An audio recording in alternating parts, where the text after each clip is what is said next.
Click below to watch the original Sins video or to buy The Phantom Menace.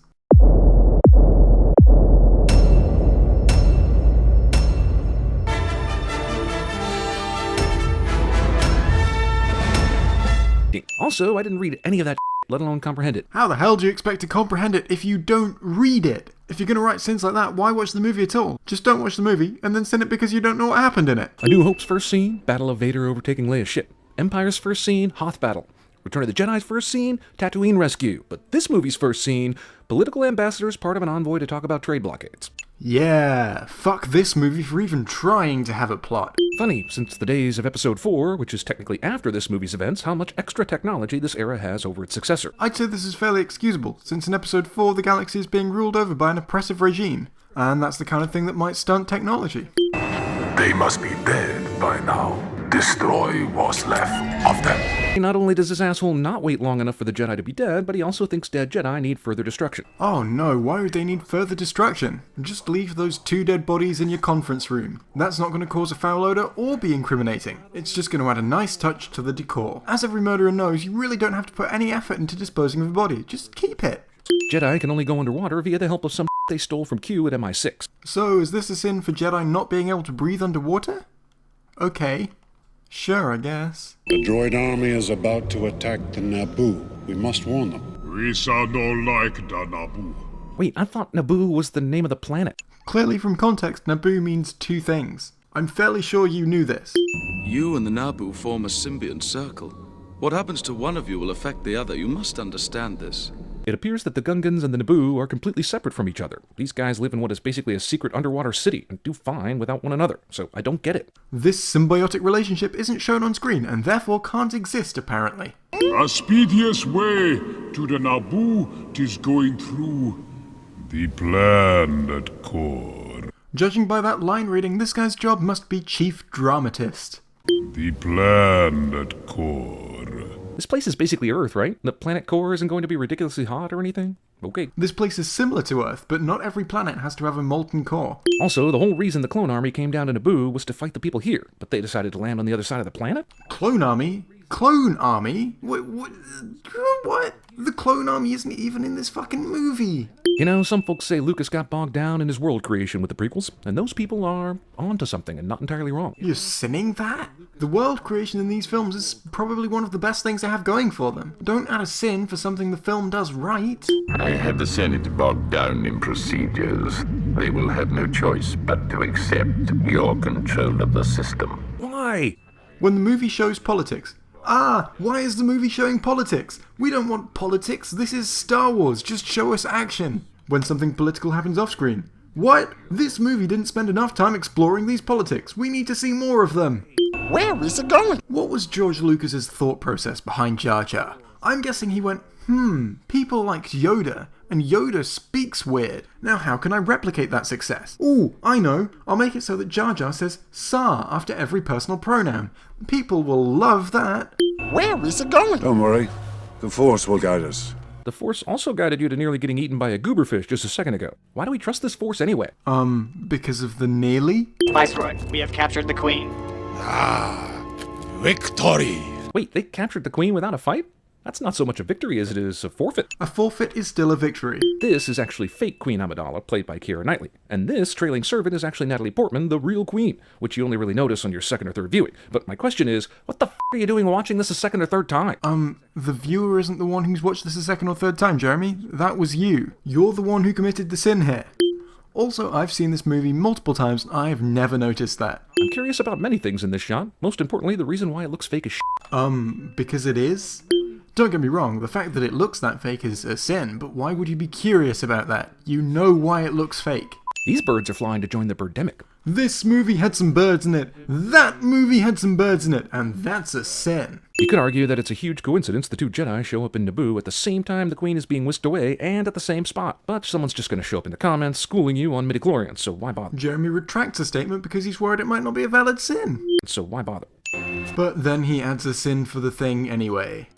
They need her to sign a treaty to make this invasion of theirs legal. They can't afford to kill her. What? They need her to sign a treaty to make the invasion of her home planet legal? That is not a sin. That is repeating a word of dialogue with the word what in front of it. Jeremy must learn the difference between repeating a line of dialogue with the word what in front of it and sins. And that's saying nothing about these droids' crazy ability to drive on the exterior surface of a moving spaceship. Why shouldn't these droids be able to move on the exterior of a moving spaceship? The way you say it makes me think that you think air resistance is going to be a problem, and trust me, it isn't.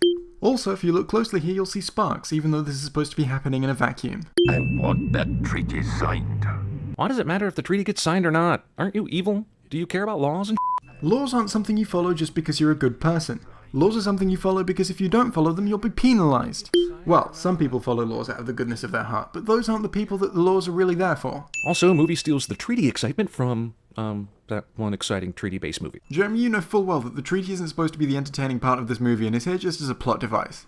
I want to know how holograms actually work. Is there a booth you step inside? From the Emperor's perspective, does he see these two guys sitting down as holograms on opposite sides of a table? If so, what at this table is broadcasting? Every time a hologram appears on screen, Jeremy finds an excuse to sin it for some reason. Because, I don't know, it seems that Jeremy has some kind of irrational hatred of holograms. Also, what's up with this hologram technology? That Darth Maul could be standing a few feet behind his master and not be seen, but step forward and reveal himself? I don't know, maybe it's something like a booth. You know, that thing that you just said it might be? Oh! Go! Fine, even if this movie is for kids, even if Jar Jar was made for kids, no matter what excuse you give me, this stepping in scene is basically a metaphor for the whole franchise. Name one great kids movie that has a scene like this. Go ahead, I'm waiting. Oh, you must be exaggerating. There's surely at least one good kids film that has a scene where a character steps in shit. Like, hang on, give me a second.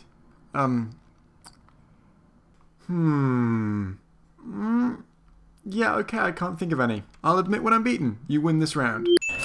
Don't touch anything. Dictionary is unsatisfactory in coming up with the right words of anger for this scene. Are you an angel? I'm sorry, I just threw up a little. If you subscribe to the brand new and totally insane internet theory that Jar Jar was originally intended to be a Yoda-like evil Jedi Master this whole time, how do you explain this Three's Company bull? First of all, yeah, I personally don't subscribe to that theory. Although I do have to admit, as completely mental theories go, this one has some of the most convincing evidence out there. But the reason I'm sinning this is that this proves nothing. The theory states that Jar Jar is actually the Dark Lord of the Sith and is just playing dumb so that people won't suspect him. So if the theory is correct, this is just another prime example of Jar Jar playing dumb. And it disproves nothing. Credits will do fine. No, they won't! What, you think you're some kind of Jedi waving your hand around like that? This didn't work against Jabba, and it didn't work against this pissant. So if the Force is only good against the weak-minded, what good is it? It should be able to take down some smarter creatures too, if it's worth a damn. Bro, don't even try this. The nerds will destroy you. Is that Greedo in the background? Why can't that motherfucker be shooting his trigger-happy gun right now? Jeremy comes dangerously close to implying that Han didn't shoot first. Also, Jeremy assumes that just because they're the same species, they must be the same individual character. That's racist. Oh, hello. I don't believe we have been introduced. Movie takes a character introduction that should feel epic and makes it feel... what's the opposite of epic? You think C-3PO's character introduction should be epic? I mean, there are a lot of adjectives you can use to describe C-3PO, but epic really isn't one of them. And I definitely don't think it would be the right tone to go for any scene involving C-3PO. The death toll is catastrophic. As is this bill I just got for hologram communications. It is absolutely through the roof. There's a hologram on screen, so you can be damn sure that Jeremy's gonna sin it.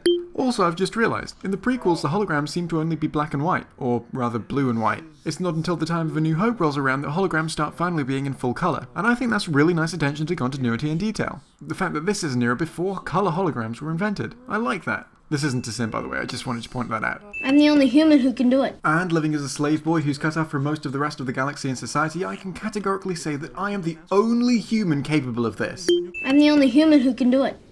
You must have Jedi reflexes if you race bots. Podracing? It's no different from NASCAR or Formula One. The only human who can do it? Just another bullshit explanation for Qui-Gon to recruit this kid into the Jedi Academy. No different from Formula One. Surely the difference is that it's much faster, and that's why human reflexes just aren't up to the task. Hologram budget exceeds $50 million. Hey look, a hologram. I can sin that. Who was his father? There was no father. Wow, way to Jesus Christ the Anakin character. You know what would have been way more interesting? Almost any mysterious character from the galaxy impregnating you and then leaving. You could have even made that a big surprise reveal in the third movie somehow. Anything but this. Although I definitely do agree with you that the virgin birth aspect of this is just kind of... Wouldn't saving Anakin's father as a big reveal for later on in the trilogy be kind of too similar to the original trilogy? This movie has officially come to a dead stop. What's happened so far? 28 minutes about taxes and another 15 minutes or so of the Brown Bunny when we watch Vincent Gallo wash his car in real time. This is definitely one of the worst scenes in the entire film of Jar Jar being all Jar Jar-y, but Jeremy doesn't sin it specifically. I need a midichlorian count. Hey, remember when you watched the original trilogy and you thought, man, if I could believe in the Force, I could be a Jedi? Well, turns out Jedi creation depends on whether or not you have a lot of something really dumb called midichlorians in your bloodstream. Also, you can't be a Jedi because the Force is fictional. That's a very important thing to take into consideration here. How does an evil ship with a Sith Lord on it? Ships are not evil, they are things. I can assure you they will never get me onto one of those dreadful starships. Wah, wah.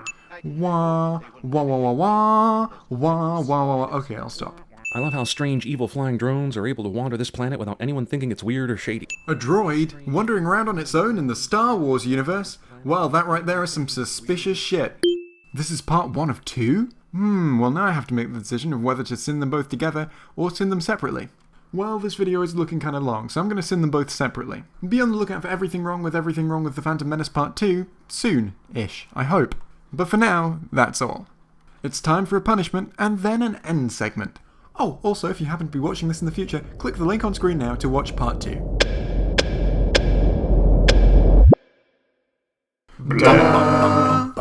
Hi, and welcome to today's end segment. Oh damn, doesn't that background look fancy? I made it myself, you know. So today I have a pretty simple question for you all. Something I really want to know. Tell me in the comments, how did you find this channel? What was your first Sin Sins video, and how did you find it? This would just be really useful information for me. So, please, leave your responses in the comments. Thanks. And goodbye. I hope you've enjoyed today's video. Click the links on screen now to watch the original Sins video, check out more Cinema Sin Sins, check out the Cinema Sin Sins Star Wars Sin Sins playlist, or listen to this music.